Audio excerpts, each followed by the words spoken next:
Nkuli kunjani mfethu? Thank you for i-show very informative mfowethu nokhuluma uSifiso Mbatha lana e-Crystal Park ne. My brother, mina I believe ukuthi Chiefs can actually win i-league if izoba consistent. I-Chiefs needs to be consistent when I'm done sekhaya this season. They do stand a chance. Sundowns, i-dominance Sundowns seyaphela mfethu. I-Pirates is coming up, yeah, compete. Chiefs looks very good. We've got players who can perform. We have players who can win the league for a Chiefs. You understand, Mfowethu? It looks good, but we just need consistency. And I'm a fans with Chiefs to stop criticize our players with. We need to support each and every player elikhona elingena elidlalayo. You understand, Bhuti Mthatha? So I believe yes, we can win the league.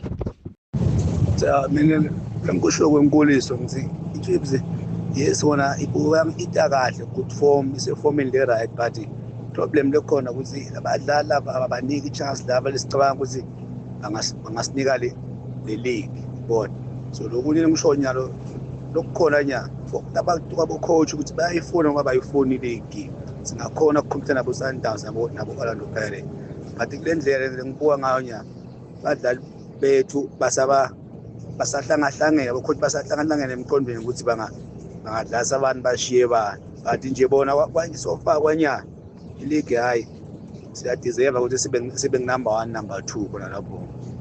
Dumelani sanibonani abusheni nda igama unjabulo wakamhlongo.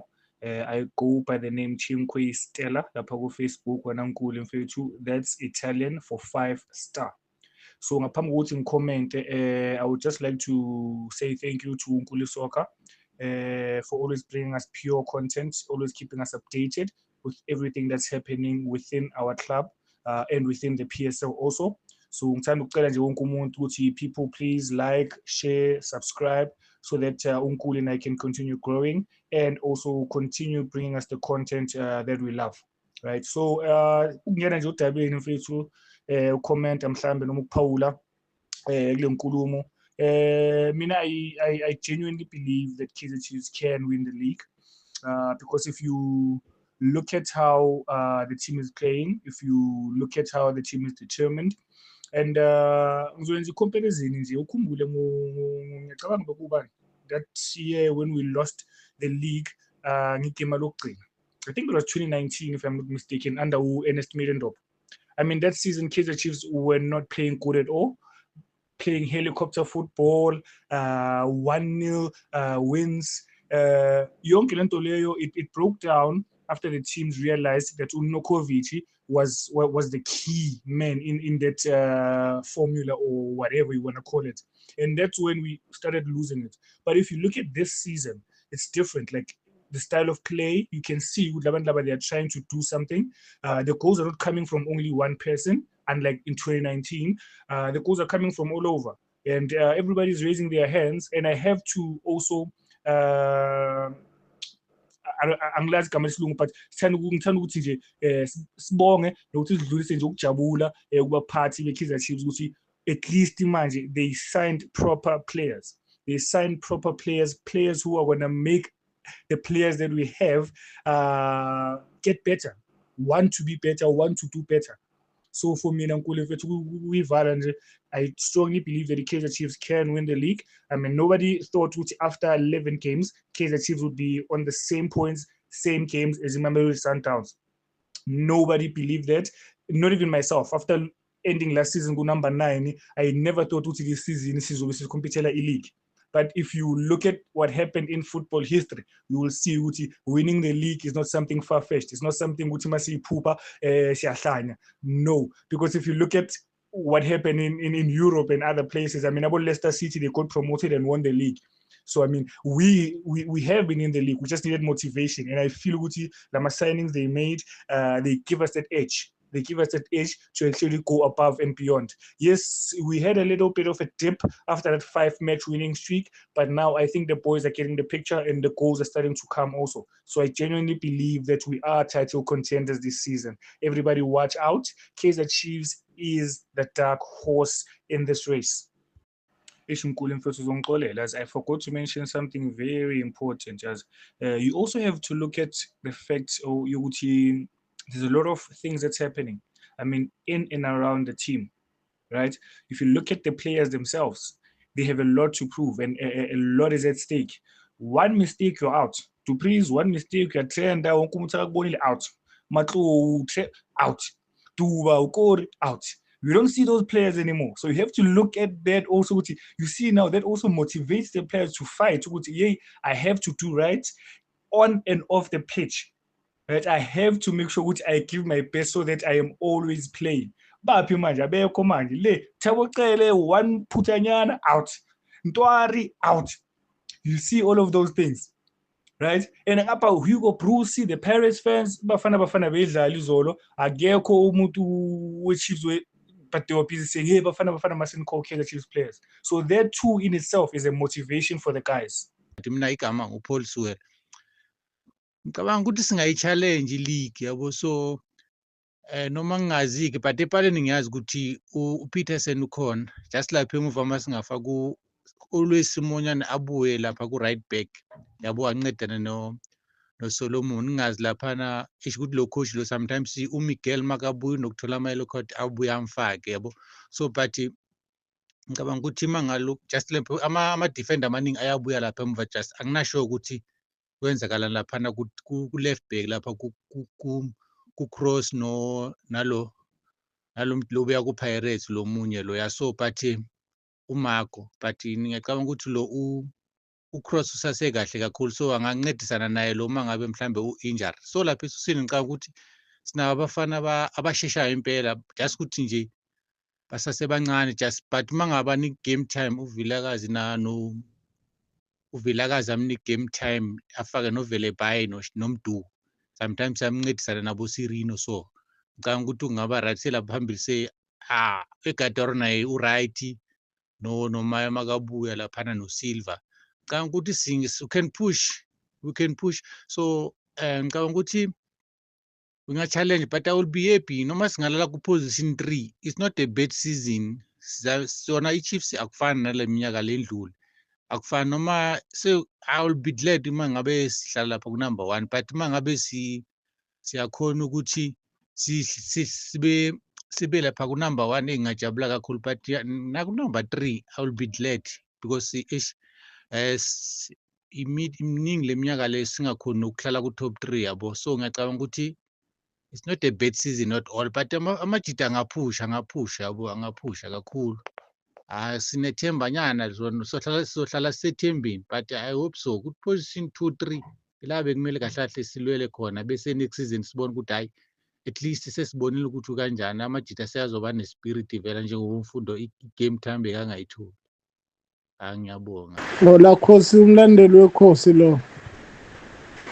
Kulix mina yabona engakusho kuse-early ukuthi ungajaja ukuthi kule top 3 Chiefs, Sundowns, Pirate Chiefs bani ongathatha iligi, kodwa ke i-Chiefs ngingasho ngithi njengomlandeli wayo ngibona isemathubeni okuyithatha iligi. Inkinga ingaba kuphi? Ingaba kuyi-coach, ukuthi i-coach kufanele ibe smart, ihlakaniphe kakhulu ukuthi ibheke uhlobo lwabadlali enabo. Yabo njengamanje i-Chiefs kufanele yazi ukuthi inike bonke abadlali bayo amathuba ukuthi badlale bonke, ibadlalise ukuze kube lula umsebenzi. Kanjani na? Yabona kufanele ocoach bazi ukuthi okay, uma siyodlala ngaphandle eAfrika naba abantu uhlobo lwabadlali kulesi squad sethu esibadingayo abangawazi ukumelana nesimo uma siyodlala ngaphandle. Bephinde bebe nohlelo lokuthi uma sesibuyile ngaphandle sesisekhaya nalo uhlobo lwabadlali esibadingayo esizokwazi ukuthi sidlale leyo game esisuke sidlala ekhaya. Bephinde bebe nabadlali bakwazi ukuthi naba abadlali esingathi uma sikhipha noma kuba ne-injury uzokwazi ukungena afithe kulesi sikhala salo limele, ngoba lesi squad akusizi ukuthi ube nesquad kodwa manje bonke abadlala abakhona esquadini abekho awubanikile bonke ama-chance ngoba unovala awubazi bonke bo. Lokho kuzokwenza ukuthi kube nzima ukuthi umdlali umfake, noma ufuna ukumfaka kuleyo game leyo ebonayo ukuthi tough awumazi yabo, ngoba awukwazi umdlalisa umnika i-chance umbone ukuthi oh lo uright la, lo uright kule game e-week le, noma uright kule game yangaphandle njengoba sidlala le cup yangaphandle uright ngamandla noma uright ngeskill uma dlala ekhaya noma uright uma dlala ngaphandle, ngoba awukwazi umnika i-chance. Kanti kuba ubanika bonke ama-chance azi ukuthi oh lo uright uma kuthi ngidlala ngaphandle unawo amandla shuthi physical game esingabe sidibene nayo ngaphandle uright uyafit, lo hayi uweak ku-physical kodwa uneskill uhlakaniphile, hayi singadlala ngaye ngaphakathi ekhaya uright. Akanika abadlali bonke ama-chance, kungabikho abadlali abadawuthayo ukuthi ayilona hayi akufanele njengalo mfana uBhatman lo mfana loyana ubukhali loya mfana loya fanele amnike i-chance ngoba kusazoba nama-injury komduku, kube nama-injury kovilakazi, kube nama-injury nje ukuya phambili abadlali abazi-striker amdingi loya mfana yabo. So yena kumele bonke abadlali abazi esquadini engajaji umdlali ngamehlo nokuthi ejimini uyabo, kunalokho abatshena ukuthi madoda la ngifuna wonke umuntu ayiveze ukuthi uyabelong ukudlalela le team le yabo, ayiveze umuntu ukuthi uyayideserve i-contract la ku-Chiefs. So ngizonika wonke umuntu ithuba yabo, ngoba ukudlala ngaphandle kuyona into encane. Nayo Nedbank isekhona, khumbula i-league ikhona, so kusazoba nzima kakhulu. Danko. Yes. uJerry Madinane lo uhlala eMpumalanga endaweni okuthiwa kuseBrayton. Kule question le oyibuzile ukuthi iKaizer Chiefs ingayiwina i-league. Miracle can happen. And i-Chiefs iklabhu enkulu. It can happen ukuthi iwine i-league. Uma ubheka ku-last 3 games abayidlalile, they have scored 8 goals and conceded only 2 goals. That is a positive results to the big team like Kaizer Chiefs. If maybe they can win the last 4 games before they finish the first round, they will have 34 points. From there, if they can be consistent on their last 3 players, the front 3 that are playing there at Kaizer Chiefs, they must not change them that much. Ikodaro is the right player there. If maybe they can add Undlovu in that midfield with Umthetho and Nkosingphile Ngcobo, they can play, they can have a nice combination. Velepai, Dula Kaidu, Shabalala, Obrigado, Ikodaro, they are very nice up front there. At the back, so far so good. They are nice. If they are not going to be troubled by injuries, they are nice. I like them as Monyane, Cross, Quinica, Eden McCarthy. Even Miguel he must stop to collect many cards. I have heard that Msimango is back in full training. We can play very good until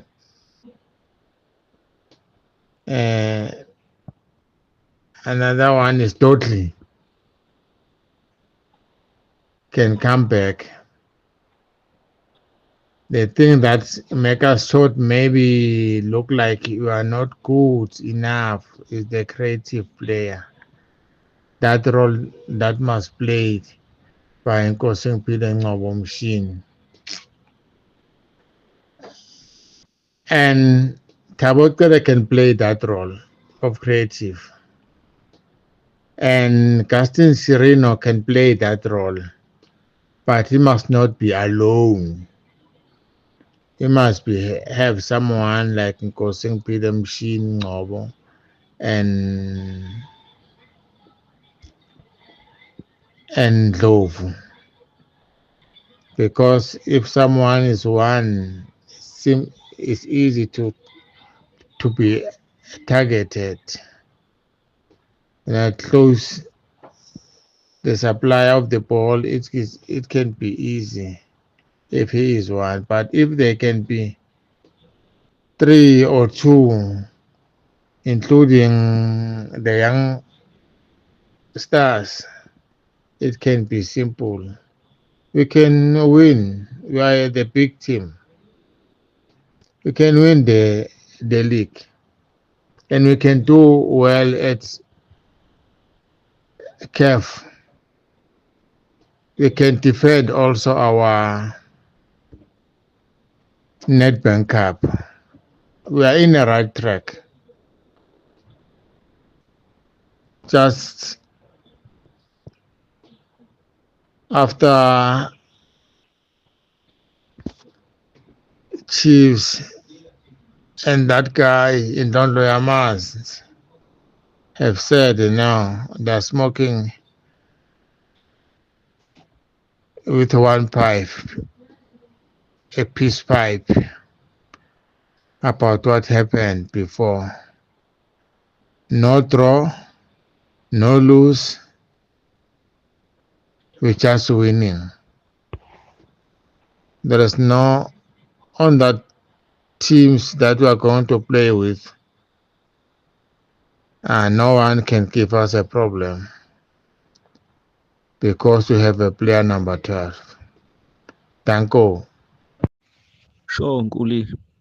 Yeah, iKaizer Chiefs yona ibukeka isemathubeni ukuthi idlale nanokuthi be competition for i-league. Yeah, mayingasebenzisa le striker lezi yadinazo kule game ade sidlala ne-Orbit. I-striker ey'fana no-Silver ezilambele igoli. Eyikwazi ukuthi mayisema-18 kumele kukhahlelwe 18. I-Chiefs yawa-creator amathuba bemaningi kodwa amagoli benzima ukungena kwawo. Kodwa kusabukeka ngazathi lo Silver lo igoli ulilambele. Cabanga ukuthi masingake sikholelwe nje kuba abantu abafana no-Silver nayo iGadaro uyavela.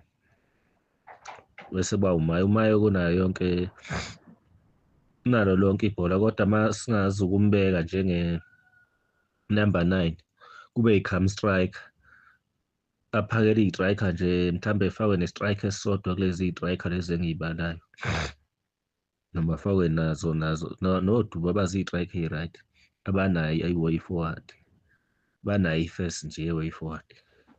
Yabo masingaba nalabo bantu abakanjalo sikwazi ukukholela kubona oba lapha esiswini kubukeka kusahlangane kahle labafana laba Ngicabanga ukuthi njengamanje sisakhipha umuntu sifake umuntu ngoba noNgcobo baphakamisile, noVilakazi baphakamisile, noShabalala baphakamisile. Since singafaka labafana laba,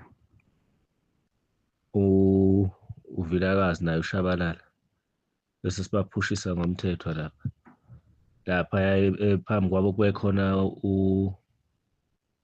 noma singathi u-Igataro, bese landela uMayo. Lapho ngicabanga ukuthi labafana nje ukuba khona kwabo bebe noMayo egrawundini, ngicabanga ukuthi into abangayenza iyoba yinhle kakhulu, iyoba yinhle kakhulu. Ake sibonge lapho futhi, ngizoqhubeka ngikulandele, ngiyakulandela nangale ekhasini lakho ngikhona nje ngihlezi ngilalela iy'nkulumo zakho. Ya, ngihlezi iy'vela nje uma ngike ngavula idatha zonke ziyay'velela nengingakayitholi bese ngithola ithuba ngikwazi ukuyilalela. Umaketango lo ngale ko-TikTok, ku-YouTube-ke hhayi khona nje nakhona ngiyithola khona kakhulu, kodwa nje ku-TikTok ngumaketango J88. Awusha bhuti wami. Hhayi ngiyaphila futhi ngiyaphila. Ukhuluma noVusi futhi owakhumayo futhi Sibonga. Ngiyakulandela kakhulu bra wami. Umlandeli we-Chiefs eVietnam. Angifuni lutho mfethu ngephofu ngekhosi baba. Angifuni lutho mfana ngithi serious. Ya.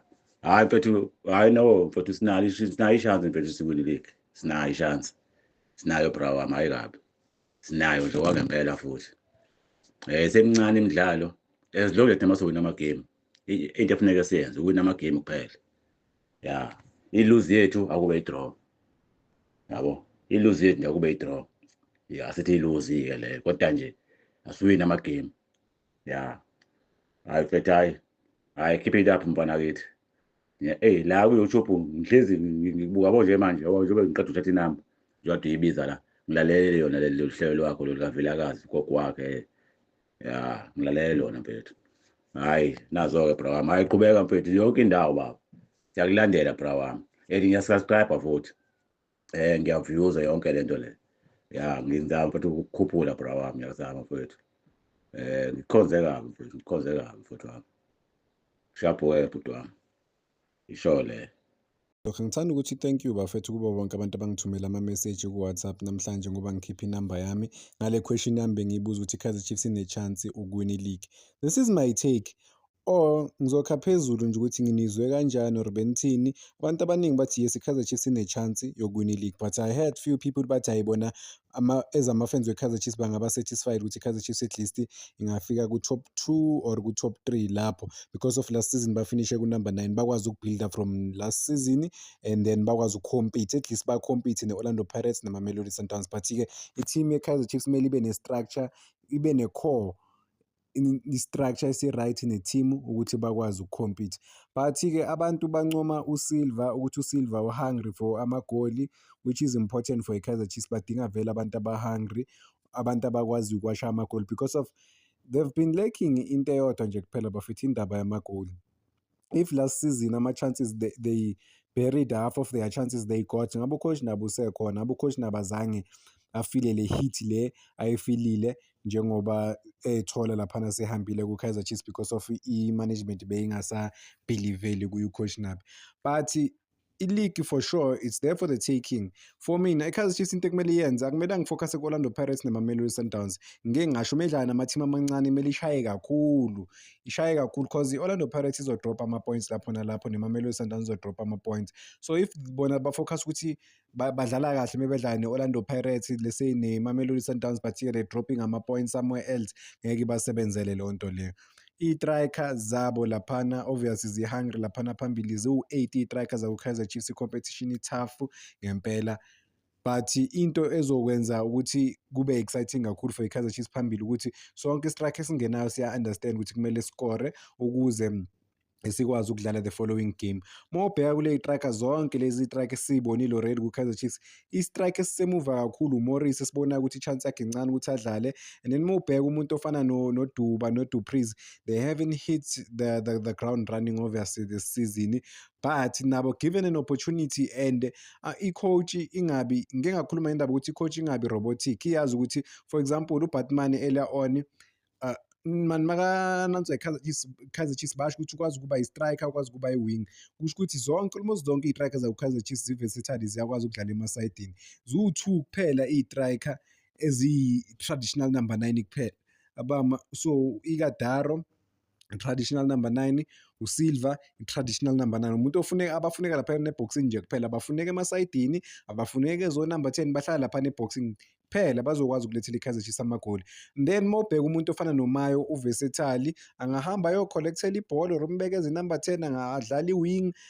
Same thing noDuba, same thing noDupreez. So meaning that abangabheki lese babheke uLilepo, babheke uModi, babheke uVelebayi, babheke uVilakazi bathi yini kuphela endlala ama-lock kuma-wings. No, sometimes kumele ba-replace ku-wing bavele bafaka uMayo because of uyakwazi ukudlala lapha. Sometimes kumele ba-replace lese ku-left wing, thola ukuthi izinto zabo azisebenzi, baletha umuntu one-flair lese bavele bafaka uMarco because of Marco uyakwazi ukudlala ku-left wing and then uyakwazi ukuba laphana phambili and une-skill esimangazayo ngathi umuntu waphambili. So izinto ey'ncane kumele bazishintshe, bazishape. Ba-surprise ama-team, bangabi too predictable because at times iKaizer Chiefs i-too predictable, so uyazi ukuthi bazodlala kanjani. Ababa-surprise ngelinye ilanga bashaya nge-formation e-different, bashaya nge-strike eziwu-2. I-team ithi iplanile kanti no, bashaya nge-strike eziwu-2 ngalelo langa on that day of i-game. Lese babeka u-Ighodaro, babeka uSilva, yabona i-firepower ukuthi ingakanani laphana phambili. And then thola ukuthi emasayidini-ke uVelebayi ne-pace yakhe nothanda ukuskwera kakhulu, and then nangu uVilakazi naye ukhona lana esayidini or ezi-number 10, whatever man. Hayi ukuthi babe too predictable, bayazi phela kulula ukuthi uplane around iKaizer Chiefs. Why? Because of baku-media njalo, bayazi ukuthi ubani available, ubani ongekho available. So ama-team ayazi ukuthi sewaplana kanjani uma ezodlala neKaizer Chiefs.